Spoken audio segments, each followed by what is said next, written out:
বছরে ১০০ টাকা ক্ষুদ্র ঋণের উপর নোবেল বিজয়ী ডক্টর মোহাম্মদ ইউনূসের গ্রামীণ ব্যাংক সুদ নেয় ১০ টাকা। বেসরকারি সাহায্য সংস্থা ব্র্যাক ও আশায় এই সুদের হার ১৫ টাকা। সরকারের রিভিউ কমিটি এই তথ্য দিয়ে বলেছে, গ্রামীণের সার্বিকভাবে কার্যকর সুদের হার ২০ ভাগ।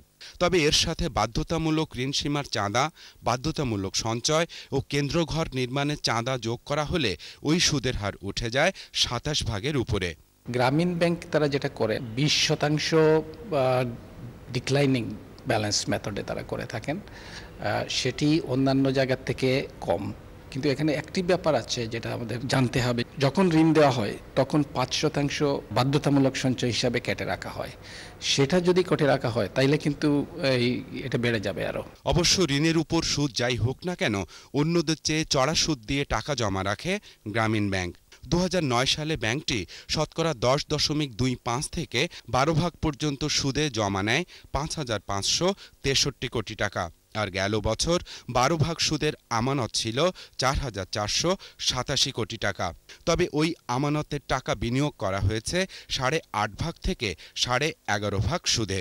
রিভিউ কমিটির মতে, এভাবে চড়া সুদের আমানত কম সুদে বিনিয়োগ করে ক্ষতির মুখে পড়ছে গ্রামীণ ব্যাংক নিজেই। এটা তো কোনো প্রচলিত অর্থে একটা ব্যাংক তাদের নিজস্ব মুনাফার জন্য কর্ম করছে না।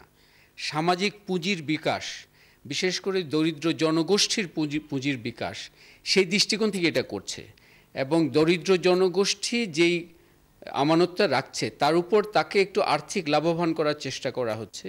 আর যেটা বিনিয়োগটা কম সুদে, সেটা হচ্ছে সেই সময়কার বিভিন্ন ব্যাংকে প্রচলিত যেই সুদের হার, সেটা যেটা ছিল সেই অনুযায়ী করা হয়েছে। এই দৃষ্টিভঙ্গিটাই কিন্তু তদন্ত প্রতিবেদনে আমি কম দেখছি। এদিকে রিভিউ কমিটি বলছে, ঋণের সুদ ঠিক করার সময় গ্রামীণ ব্যাংকের উচিত তহবিল ও প্রশাসনিক ব্যয়ের সাথে শতকরা ২ থেকে ৩ ভাগ মুনাফা যোগ করা। জুলফিকার আলী, এটিএন বাংলা, ঢাকা। এবার জেনারেল